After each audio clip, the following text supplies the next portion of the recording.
अलाउद्दीन खिलजी ने कहा एक छोटे से राज्य रणथंबोर को जीतने के लिए अगर अलाउद्दीन खिलजी जाएगा वो तो मेरा काम सेनापति भी कर देंगे। मेरे सेनापति कौन?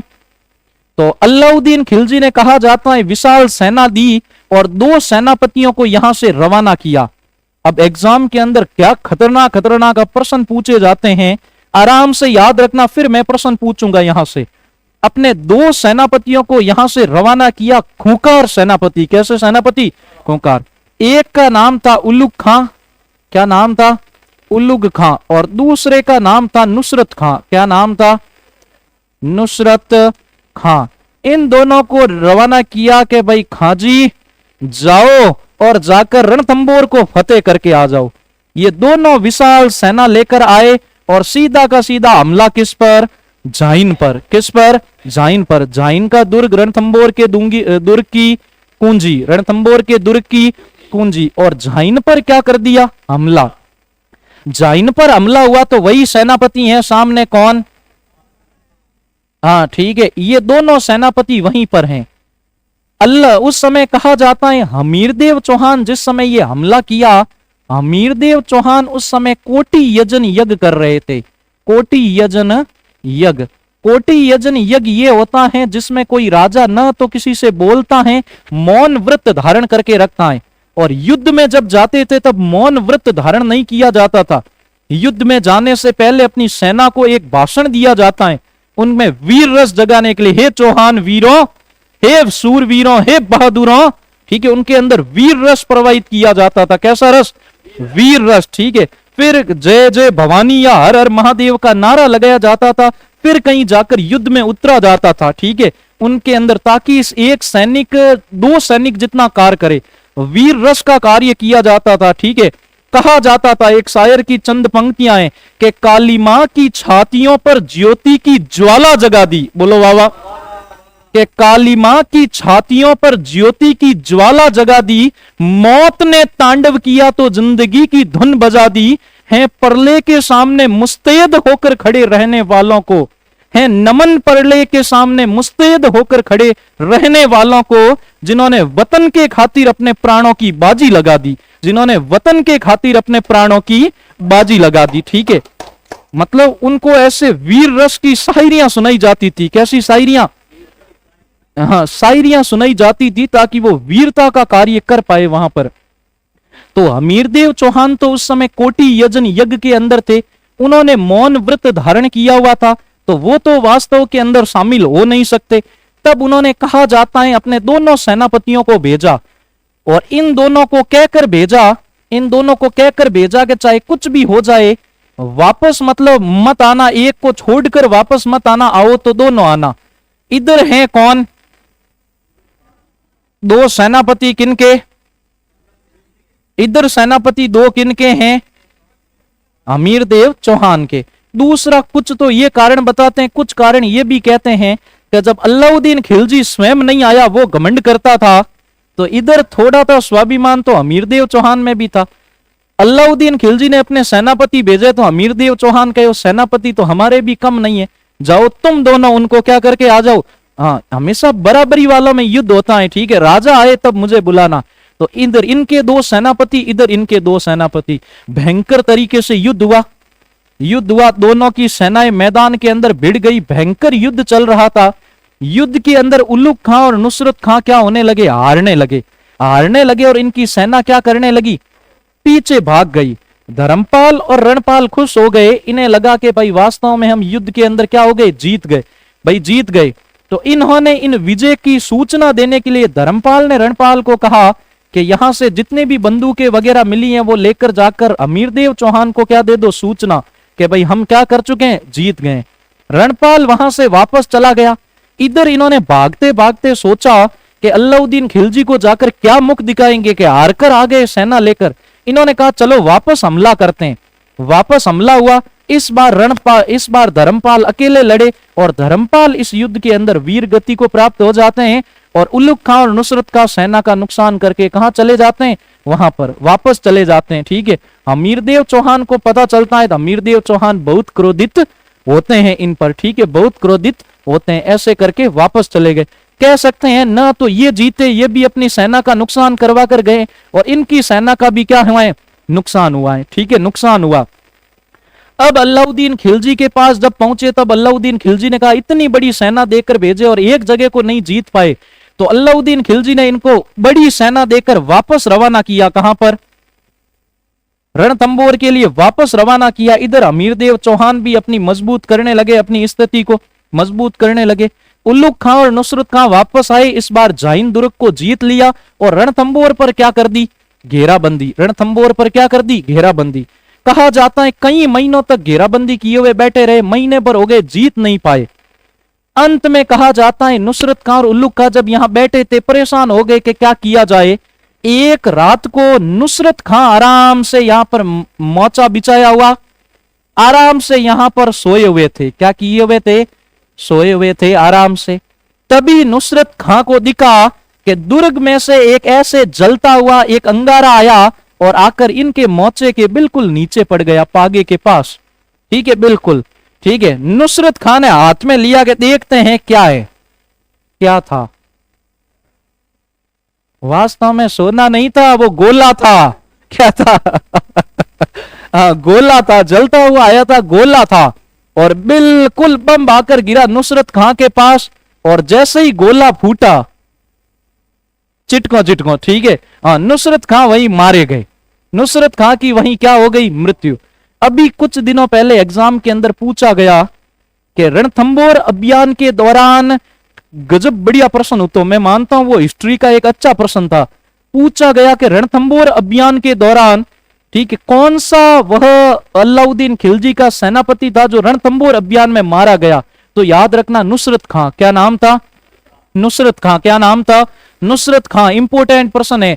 रणथंबोर अभियान के अंदर अलाउद्दीन खिलजी का वह कौन सा सेनापति था जो मारा गया, तो उसका नाम नुसरत खां था। क्या नाम था, नुसरत खां। याद रह जाएगा, नाम क्या है, नुसरत खां। तो नुसरत खां मारा गया और जैसे ही बहुत बड़ा सेनापति मारा गया, सेना रे डोंडी तो देख उड़ी थी, खासी टाइम रूट खासा करिया, वहां से सेना वापस भागने लगी और भागते भागते कहां पर, अलाउद्दीन खिलजी के पास। ठीक है, अलाउद्दीन खिलजी के पास वापस भाग गए। अब अलाउद्दीन खिलजी को समझ में आ गया कि इनके बस का मामला नहीं है, मुझे स्वयं जाना पड़ेगा। कहां के लिए, रणथंबोर के लिए। अब अलाउद्दीन खिलजी स्वयं बहुत बड़ी सेना के साथ, ठीक है, उल्लुक खां को साथ लेकर रवाना हुआ। कहां के लिए, रणथंबोर अभियान। जाइन को जीता और जीतकर सीधा का सीधा कहां पर, रणथंबोर। कहा जाता है 4 महीने तक अलाउद्दीन खिलजी वहां पर बैठा रहा, लेकिन जीत ही नहीं पा रहा था।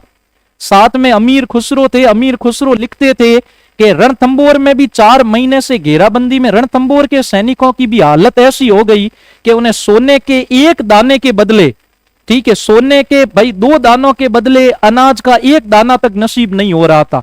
यानी घेराबंदी इतनी लंबी चली कि इतनी अंदर हालत खराब हो गई कि 4 महीने हो गए, सोना तो था उनके पास लेकिन रोटी पानी की क्या उपस्थित हो गई, कमी। अंत में इधर अलाउद्दीन खिलजी भी परेशान हो गया, 4 महीने से जीत नहीं पा रहा है। दिल्ली के अंदर उपद्रव शुरू हो गए, अलाउद्दीन खिलजी को भी वापस जाना था।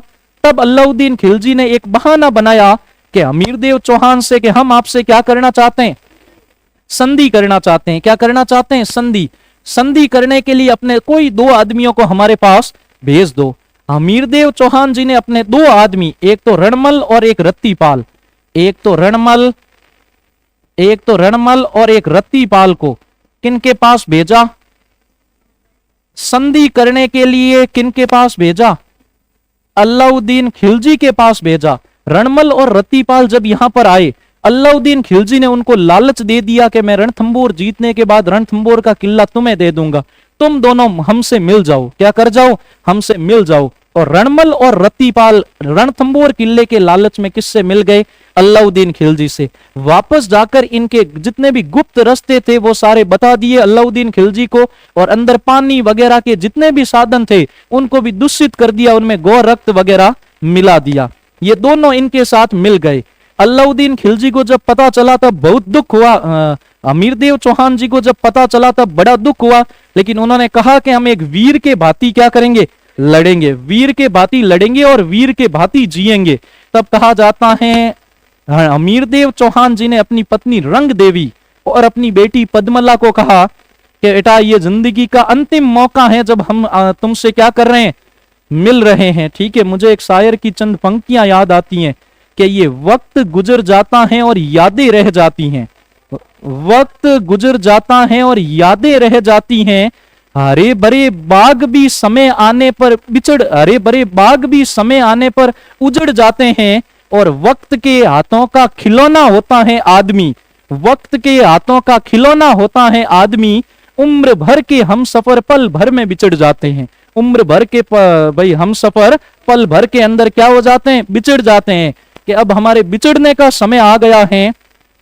तो हमीरदेव चौहान की पत्नी और उनकी बेटी रंग देवी उनकी पत्नी और पद्मला ने, कहा जाता है रणथंबोर के अंदर एक कुंड बना हुआ था, उस कुंड के अंदर कूदकर जल जौहर कर लिया। क्या कर लिया, जल जौहर कर लिया। ये वो विकट परिस्थिति होती थी जब पता था कि हम जीवित नहीं बचेंगे, तब कहा जाता है हमीरदेव आज भी आप रणथंबोर किले के अंदर जाओ तो एक पद्मला तालाब बना हुआ है, वो हमीरदेव चौहान की बेटी की याद में बना हुआ है। हमीरदेव चौहान की पत्नी रंग देवी और उनकी बेटी पद्मला ने क्या कर लिया, जल जौहर कर लिया, और हमीरदेव चौहान ने क्या किया, केसरिया की तैयारी की। हमीरदेव चौहान के नेतृत्व में राजपूत योद्धा बाहर निकले रणथंबोर के दरवाजों को खोलकर, और भूखे भेड़ियों की तरह आए हुए शत्रुओं पर टूट पड़े। उनकी संख्या बड़ी कम थी। आखिर हमीरदेव चौहान और उनके सेनापति युद्ध में लड़ते लड़ते वीर गति को प्राप्त हो गए। क्या हो गए, वीर गति को प्राप्त हो गए। और ये किला किनके अधीन हो गया,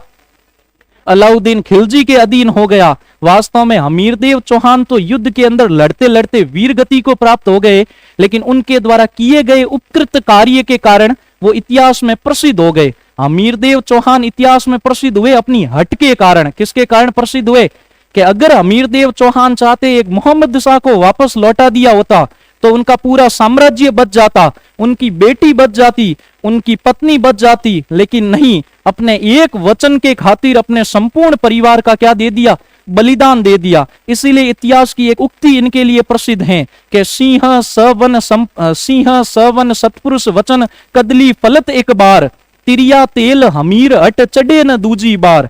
यानी सिंह सवन, संपूर्ण वन के अंदर अगर शेर कोई वचन दे दे, सिंह सवन सतपुरुष वचन, ठीक है, सत्य व्यक्ति के वचन। अब सिंह सवन, हमेशा याद रखना, शेर की जो पत्नी होती है शेरनी, वो हमेशा एक बार बच्चे को जन्म देती है। आपको पता है भारत के अंदर बाघों की संख्या कम क्यों है, बाघ क्यों नहीं बढ़ते, हर जाति की प्रजाति बढ़ जाती है, हर जानवर की, बाघ क्यों नहीं बढ़ते, बाघ इसलिए नहीं बढ़ते कि जैसे हम थे ये क्या करो, हमेशा थे ये क्या करो, कहीं कोई एक घंडूरी निकली, घंडूरी ममजो, ठीक है, बिन लार देख जो 10-15 एक बेता वही लारे पाउट बनाए उड़ान, ठीक है, गणारा गंडूरिया जाई करता करता बेता वही पूरा और पूरा, ठीक है। लेकिन भाई एक घंडूरी लारे 10-12 एक बेता हुए, यानी घंडूरी घने टाबरों ने जन्मिया करे, लेकिन शेरनी हमेशा एक बार ही बच्चे को क्या देती है, जन्म। एक बाघ के एक ही बच्चा जन्मता है, इसीलिए बाघों की संख्या बड़ी मुश्किल से बढ़ती है, ठीक है। इसीलिए कहा जाता है सिंह सवन सतपुरुष वचन, सत्य व्यक्ति अगर कोई वचन दे दे तो उस वचन का वो क्या करता है, पालन। कदली फलत एक बार, कदली कहा जाता है केले के पौधे को, केले का पौधा एक ही बार फलता है और उसे जड़ समेत उखाड़ लिया जाता है, उखाड़ दिया जाता है। ऐसे नहीं केले तोड़ते रहो तोड़ते रहो तोड़ते रहो, नहीं, केले का पौधा एक ही बार फलता है और उसे जड़ समेत उखेल लिया जाता है, ठीक है। तिरिया तेल, यानी स्त्री के सर पर तेल उसके विवाह के समय लगता है, बार बार नहीं लगता। स्त्री का विवाह एक बार होता है, दूसरी बार तो नाता किया जाता है, ठीक है, विवाह एक ही बार होता है, ठीक है। उसी तरीके से हमीरदेव चौहान ने भी एक बार वचन दे दिया, फिर वो पीछे नहीं हटता। जैसे ये सारे कार्य एक बार होते हैं, वैसे ही हमीर के दिए हुआ वचन भी क्या रहता है, हमीरदेव उन पर कायम रहते हैं। तब ये दोहा कहा गया, सिंह सवन सतपुरुष वचन कदली फलत एक बार, तिरिया तेल हमीर हट चढ़े न दूजी बार। ये कार्य कभी भी दूसरी बार नहीं होते जो जो कार्य यहाँ पर बताए गए। शेरनी एक बार बच्चे को जन्म देती है, केले के पौधे को एक बार लगने पर जड़ समेत उकेल दिए जाता है, सत्य पुरुष ने एक बार वचन दे दिया, स्त्री का विवाह हमेशा एक बार होता है, और हमीरदेव के द्वारा दिया गया वचन भी क्या होता है, वो एक बार ही होता है, ठीक है। तो हमीरदेव चौहान तो युद्ध में लड़ते लड़ते वीर गति को प्राप्त हो गए। अब जब अलाउद्दीन खिलजी का इस पर राज हो गया, राज होने के बाद अलाउद्दीन खिलजी पकड़कर एक व्यक्ति को लेकर आए, वहां पर पकड़ा गए मोहम्मद शाह। कौन पकड़े गए? मोहम्मद शाह।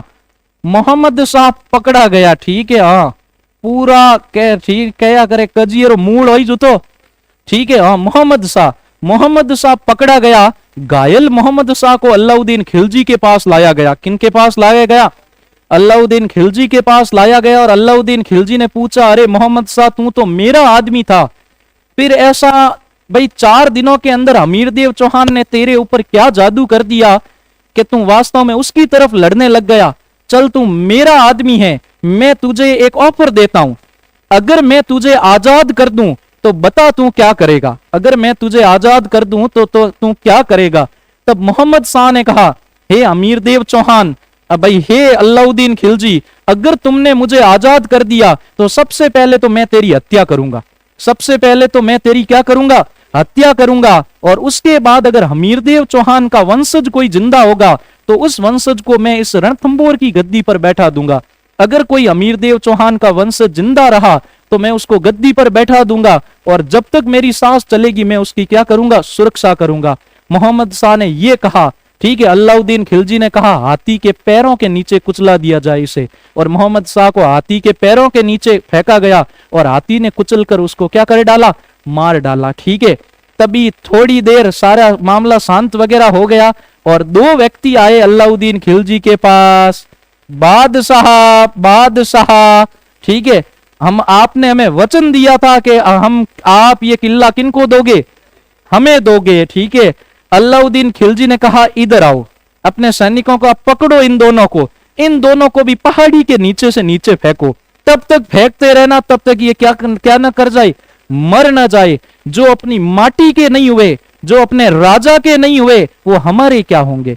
जो अपनी माटी के नहीं हुए, जो अपने राजा के नहीं हुए, जिस राजा के साथ इन्होंने इतने समय काम किया, उनको भी इन्होंने धोखा दे दिया, तो हमें क्या करेंगे? ठीक है, हमें तो पक्का धोखा देंगे, मार डालो उनको। और अलाउद्दीन खिलजी ने इनको भी क्या कर दिया? मरवा दिया। आज भी जब कोई जाते हैं रणथंभौर, तब इनकी मूर्तियां लगाई हुई रखी जाती हैं वहां पर रणथंभौर किले के बाहर, और जो भी वहां पर जाता है इनको जूते से मारता है। आज भी इनकी मूर्तियां लगाई हुई रखी हैं, या तो इनको पत्थरों से मारा जाता है। आप जब रणथंभौर जाओगे, एक जगह बहुत सारे पत्थर दिखाई देंगे और आपको कहा जाएगा पत्थर उठाकर मारो। इनको या तो जूतों से मारा जाता है, या आज भी क्या मारा जाता है? पत्थरों से। इनकी गद्दारी के कारण। किनके कारण? इनकी गद्दारी के कारण। और अलाउद्दीन खिलजी ने इनको भी क्या कर दिया? मरवा दिया। इस तरीके से रणथंभौर की शाखा का भी क्या हो गया? अंत हो गया। रणथंभौर की शाखा का भी क्या हो गया? अंत हो गया। अब अपन चौहानों की अगली शाखा पढ़ेंगे, चौहानों की अगली शाखा को पढ़ेंगे, ठीक है। चौहानोरी। सांबर के बाद हम पढ़ चुके हैं कौन सी शाखा? अजमेर